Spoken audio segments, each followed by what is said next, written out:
अस्सलाम वालेकुम स्टूडेंट्स।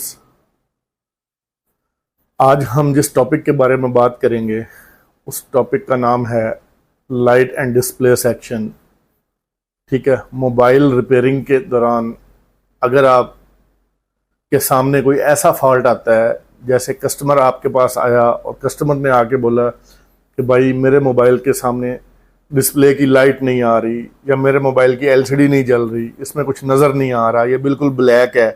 ठीक है, तो इस तरह के जितने भी फॉल्ट कस्टमर लेके आता है, तो हमारे बहुत सारे भाई, बहुत सारे दोस्त ऐसे हैं जिनको इसको पता ही नहीं है कि वो किस तरीके से रिपेयर करना है, किस तरीके से इस चीज़ को चेक करना है, स्टेप बाय स्टेप जो है क्या तरतीब होगी, जिस तरीके से वो इस फॉल्ट को ढूंढ के फिर इसको रिपेयर करके कस्टमर को दे के एक अच्छी अर्निंग कर सकें। अगर आप रिपेयरिंग करते हैं और आपको इस तरह के फॉल्ट्स आते रहते हैं आपके पास और आप इनको ठीक नहीं कर पाते या आपको समझ ही नहीं आती कि ये किस तरीके से ठीक करना है, तो ये वीडियो आपके लिए है। अगर आप इस वीडियो को मुकम्मल देखते हैं तो मैं उम्मीद करता हूँ कि आप जो है इस वीडियो के ज़रिए से मोबाइल की जो एलसीडी की लाइट है इसको चलाना या इसको ठीक करना वो आप 110% सीख जाएंगे। ठीक है, अच्छा, अब बात आती है कि हाँ भाई मोबाइल की एलसीडी की जो लाइट है ना, इसको किस तरीके से जलाया जाता है। नॉर्मल हमारे घरों में जो लाइट है इसको क्या करते हैं, इसको सिर्फ दो नेगेटिव और पॉजिटिव की लाइनें मिलती हैं या तारें मिलती हैं जो एसी वोल्टेज वाली होती हैं। लेकिन हमारे मोबाइल के अंदर जो एलसीडी है इसके अंदर पैनल के अंदर, ठीक है, 12 या 18 छोटी छोटी एलईडीज लगी होती हैं जो हमारी डिस्प्ले की रोशनी पैदा करती हैं।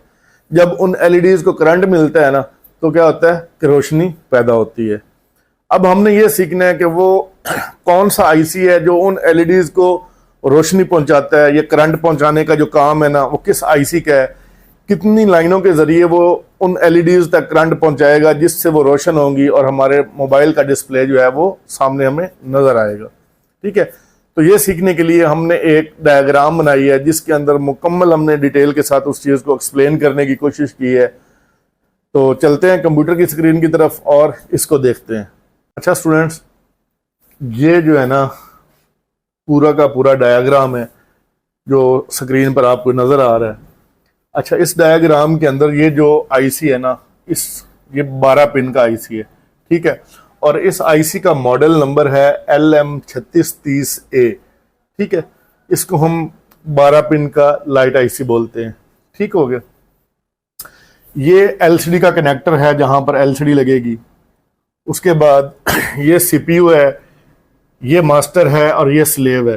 ठीक है, इसकी कम्युनिकेशन सीपीयू के साथ भी रहती है इस आईसी की, ताकि ये आईसी अपनी वर्किंग के दौरान जो भी कमांड है वो सीपीयू के साथ लेता देता रहे और सीपीयू मुसलसल इसकी निगरानी कर सके। अब हमने स्टेप बाय स्टेप सीखना है कि हाँ भाई ये लाइट आईसी स्टार्ट कैसे होता है, कौन सी सप्लाई फर्स्ट इसको मिलती है, सेकंड कौन सी मिलती है, थर्ड कौन सी मिलती है, तरतीब से देखते हैं। ठीक है, सबसे पहले आपको ये सीखना है कि लाइट सेक्शन को चलाने के लिए 4 पुर्जों की जरूरत होती है। ठीक है, एक बूस्ट कॉइल, ठीक है, दूसरा डायोड, तीसरा जो है लाइट आईसी और चौथा एक कैपेसिटर। ठीक है, ये 4 कंपोनेंट मिल के जो है ना हमारी लाइट को बूस्ट करवाने में मदद देते हैं। ठीक हो गया। अच्छा, अब ये देखना है कि इस आईसी को सबसे पहली जो सप्लाई है ना वो B3 की पिन है इसके ऊपर वोल्टेज इन होते हैं, जो वोल्टेज VPH वाले या V सिस्टम वाले वोल्टेज होते हैं वो इसकी B3 नंबर पिन के ऊपर इन होते हैं और एक कॉइल से होते हुए इसकी D3 की पिन के ऊपर भी इन होते हैं। ठीक है, अब जो इसकी B3 है ना इसका नाम है V इन, यहां पर वोल्टेज इन हो रहे हैं VPH वोल्टेज। ठीक है, और ये वोल्टेज होते हैं 3.6 से 4.2 वोल्टेज।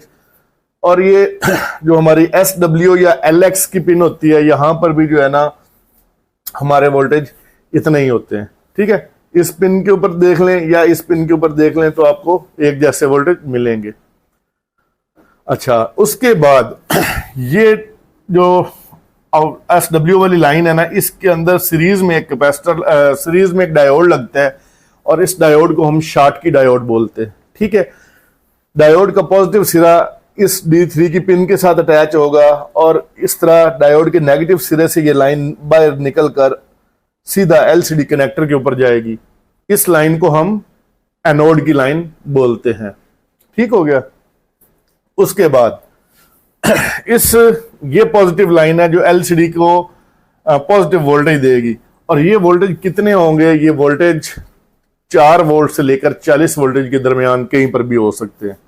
ठीक है, 24, 28, 32 इस तरीके से ये हो सकते हैं। अच्छा, उसके बाद अगला स्टेप जो इसकी, ये फर्स्ट स्टेप तो था कि इसमें VPH इन हुआ, ठीक है, कॉइल से LX वाली पिन के साथ अटैच हुआ और डायोड के अंदर से होता हुआ सीधा पहुंच गया LCD कनेक्टर के ऊपर। ठीक है, और ये इस लाइन का क्या नाम है? एनोड का लाइन। ठीक है, ये पॉजिटिव वोल्टेज की लाइन है।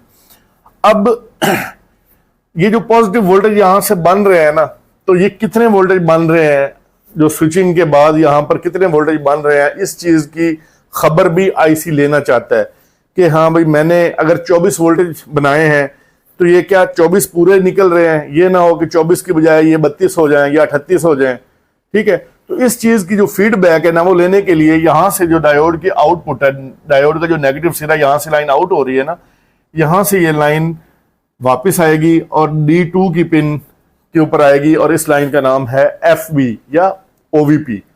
ठीक है, ये ओवर वोल्टेज प्रोटेक्शन वाली लाइन भी समझ लें कि यहां पर अगर जरूरत से ज्यादा वोल्टेज बन रहे हैं तो ये फीडबैक वापस इस IC को आएगी और ये IC अपनी स्विचिंग को स्लो करके अपनी लिमिट में आ जाएगा, जितनी लिमिट इसको चाहिए, जितना आउटपुट इसका बनना चाहिए, अगर ये जरूरत से ज्यादा बना रहा है तो।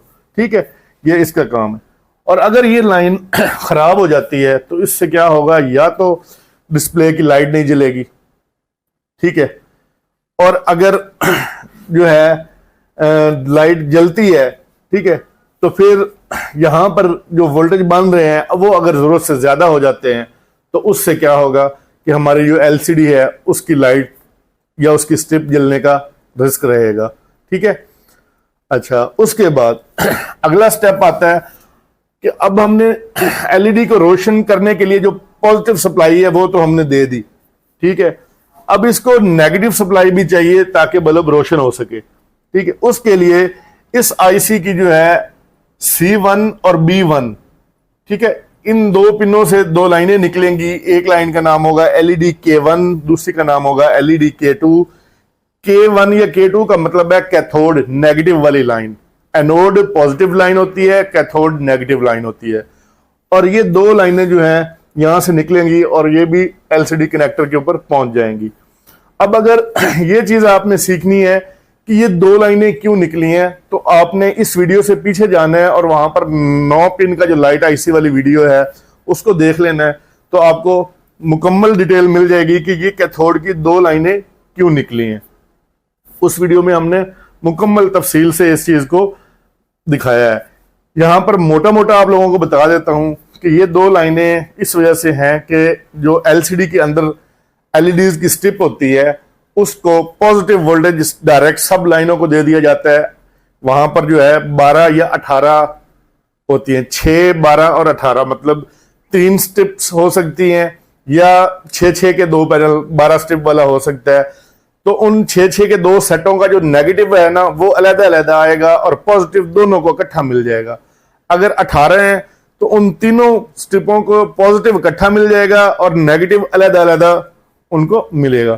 ठीक है, इसीलिए यहां पर ये देखें D1 की जो पिन है इसको K3NC छोड़ दिया गया है, क्योंकि इस मोबाइल के अंदर जो है वो 12 लाइटें लगी हुई हैं, ठीक है, जिस वजह से उसको 2 कैथोड दे दिए गए हैं। अब ये ऐसा भी हो सकता है कि 6 की बजाय वो 9 की 2 स्ट्रिपें लगा दी गई हों, जिस वजह से ये 2 कैथोड की लाइनें डाली गई हैं, तीसरी नहीं डाली गई। ठीक है, तो उम्मीद है कि आप ये चीज समझ गए होंगे कि कैथोड को 3 लाइनें जो हैं वो क्यों दी जाती हैं नेगेटिव को, या 2 क्यों दी जाती हैं या 1 क्यों दी जाती है। मजीद अगर आप इसको डिटेल से सीखना है तो आप 9 पिन वाला जो हमारा लाइट IC या फंक्शन देख लें, वहां पर हमने डिटेल से इस चीज को समझाया हुआ है। ठीक हो गया। अच्छा, अब आ जाती है बात, हमने पॉजिटिव लाइन दे दी बल्ब को जलाने के लिए, नेगेटिव लाइन भी दे दी बल्ब को जलाने के लिए, अब इस आईसी को अगर पॉजिटिव वोल्टेज मिले थे तो इस आईसी को अपनी वर्किंग करने के लिए ग्राउंड की भी जरूरत है। तो इसकी जो C2 और C3 की पिन है वो ग्राउंड है। ठीक हो गया। उसके बाद सीपीयू से कौन कौन सी लाइन इसको कंट्रोल करने के लिए आएगी, तो यहां पर I2C प्रोटोकॉल का इस्तेमाल किया गया है। ठीक है दोस्तों, मैं बार बार आप लोगों को बताता हूं कि प्रोटोकॉल की वीडियोस को आप लोग लाइट ले रहे हैं। प्रोटोकॉल लाइट लेने वाली चीज नहीं है, ये बार बार आपके सामने आएगा और आप लोगों को बार बार इसको देखना पड़ेगा, समझना पड़ेगा। तो यहां पर इस आईसी में I2C प्रोटोकॉल का इस्तेमाल किया गया है, जिसमें SCL और SDA की दो लाइनें जो है A2 और B2 की पिन जो है वो सीपीयू से डायरेक्ट कनेक्टेड है। ठीक है, और ये इस आईसी के साथ कम्युनिकेशन के लिए लगाई जाती हैं। ठीक है, सीपीयू से आती है।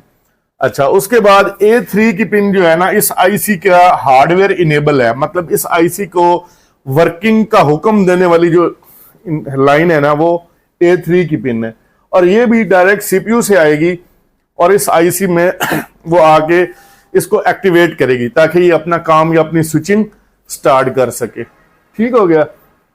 अच्छा, अब एक लाइन हमारी रहती है A1 की लाइन, ये है PWM की लाइन। PWM का मतलब होता है पल्स विद मॉड्यूलेशन। ठीक है, और ये लाइन हमारी ब्राइटनेस को कंट्रोल करने के लिए होती है। ठीक है, डिस्प्ले की जो ब्राइटनेस है ना, इसको कंट्रोल करती है। और अगर ये लाइन खराब हो जाती है तो क्या होगा, या तो हमारी डिस्प्ले की लाइट वो फुल रोशन रहेगी, फुल ब्राइटनेस हो जाएगी, या फिर बिल्कुल ही डिस्प्ले के ऊपर लाइट आएगी ही नहीं। ठीक है, अगर ये लाइन खराब होती है, कट जाती है, तो या तो डिस्प्ले फुल ब्राइट हो जाएगा, फुल रोशनी के साथ चलेगा, या फिर बिल्कुल भी नहीं चलेगा। ठीक है, जब तक इस लाइन को हम ठीक नहीं करेंगे। और ये लाइन LCD कनेक्टर से भी आती है और सीपीयू से भी आती है। एक टाइम में एक जगह से आएगी, या तो LCD कनेक्टर से आएगी या फिर सीपीयू से आएगी, और ये ब्राइटनेस को कंट्रोल करने के लिए होती है। ठीक है दोस्तों, उम्मीद करता हूं कि छोटा सा सर्किट था, बड़ा आसान सा, मैं आपको दोबारा इसको मोटा मोटा गाइड कर देता हूं। सबसे पहले डीसी टू डीसी आईसी या चार्जिंग आईसी से एक VPH वोल्टेज आते हैं जो इसकी B3 पिन पे इन होते हैं, एक कॉइल से होते हुए वो D3 की पिन पर, और फिर डायोड लगा है सीरीज के अंदर। ठीक है, और ये डायोड का जो नेगेटिव सिरा है, इधर से ये लाइन निकल कर सीधा LCD कनेक्टर तक पहुंच जाएगी। ठीक है, और जब आपका फोन बंद होगा और आपकी बैटरी लगी होगी तो आपको इस पॉइंट के ऊपर बैटरी के वोल्टेज मिलने जरूरी हैं, अगर ये लाइन ओके हुई तो। और अगर ये लाइन खराब हो गई है, ओपन हो गई है, तो यहां पर आपको वोल्टेज नहीं मिलेंगे। उसके बाद जो है ये जो कैपेसिटर लगा हुआ है एक डायोड के बाद, ये यहां पर जितने भी वोल्टेज स्विचिंग हो के ठीक है जा रहे हैं। ठीक है, यहां पर जब AC वोल्टेज बनते हैं ना, ठीक है, और AC से फिर वो DC में कन्वर्ट होते हैं। ठीक है, तो जब यहां पर पहुंचते हैं तो उसके अंदर अगर कोई कचरा या कोई ऐसी पल्स जो शोर नॉइज या एनीवन कोई भी AC का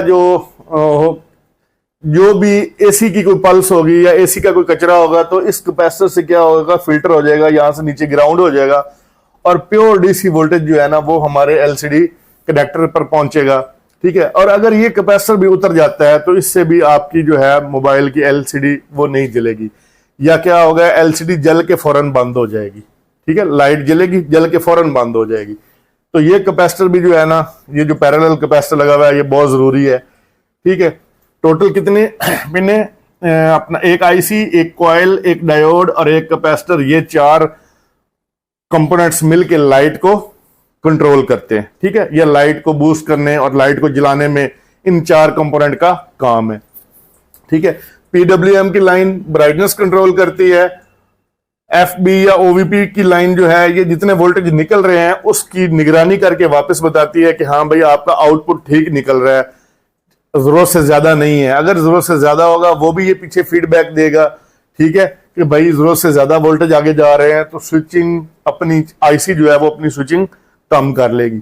अब ये किस तरीके से इसको पता चलेगा कि कम करना है, यहां से फीडबैक आएगी इस पिन के ऊपर। सीपीयू चूंकि डेटा और क्लॉक से इससे कनेक्टेड है, तो ये सारी इंफॉर्मेशन सीपीयू के पास चली जाएगी कि हाँ भाई ये चीज मसला कर रही है।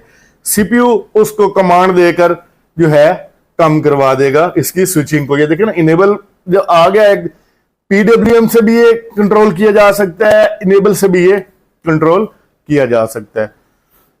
तो दोस्तों उम्मीद करता हूं कि आपको ये 12 पिन का आईसी जो है LM3630A इसकी समझ लग गई होगी। दोस्तों उम्मीद करता हूं कि आपको ये वीडियो जो है अच्छी लगी है और इससे आपको बहुत कुछ सीखने को मिला होगा। अगर आपको ये वीडियो अच्छी लगी हो तो इसको लाइक शेयर करें और चैनल को सब्सक्राइब जरूर कर लें, बेल आइकन का बटन दबा लें ताकि हर आने वाली नई वीडियो आप तक वो वक्त ब वक्त पहुंचती रहे और आप इस चैनल के जरिए अपने आप को अपडेट कर सकें।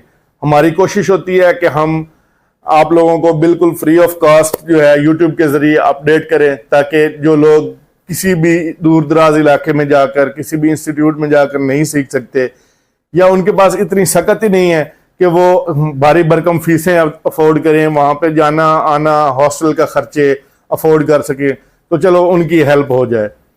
तो इसके साथ ही आपने मुझे इजाजत देनी है। अच्छा, इजाजत लेने से पहले आप लोगों को एक चीज बताता चलूं कि हम लोग ऑफलाइन भी जो है यहाँ पर सिखाते हैं, और जो दोस्त हमारे पास आकर फिजिकली इस चीज को सीखना चाहते हैं प्रैक्टिकल के साथ, ठीक है, या मजीद डिटेल के साथ जो है वो हमसे सीखना चाहते हैं कि यार किस तरीके से स्टार लेना है, चीज को ठीक करना है, मल्टीमीटर से कैसे चेक कर सकते हैं, हीट गन का इस्तेमाल कैसे करना है, काविये का इस्तेमाल कैसे करना है, ठीक है, आईसी जो है वो कहां से मिलता है, कैसे मिलता है, आईसी को चेक करने का तरीका क्या है, कैपेसिटर को चेक करने का तरीका क्या है, डायोड को चेक करने का तरीका क्या है, या कंप्लीट जो वर्किंग है, फिजिकल वर्किंग है या प्रैक्टिकल वर्किंग है, उसको सीखना हो तो आप हमारी क्लास को ज्वाइन कर सकते हैं। इंशाल्लाह हमारी क्लास जो है 5 अगस्त को स्टार्ट हो रही है, ठीक है, और एक हमारी क्लास जो है वो इंशाल्लाह जो है ना नेक्स्ट मंथ की 1 तारीख को इंशाल्लाह शुरू होगी, ठीक है। तो आप लोग जो है जिस भी बैच में ज्वाइन करना चाहें उसको ज्वाइन कर सकते हैं।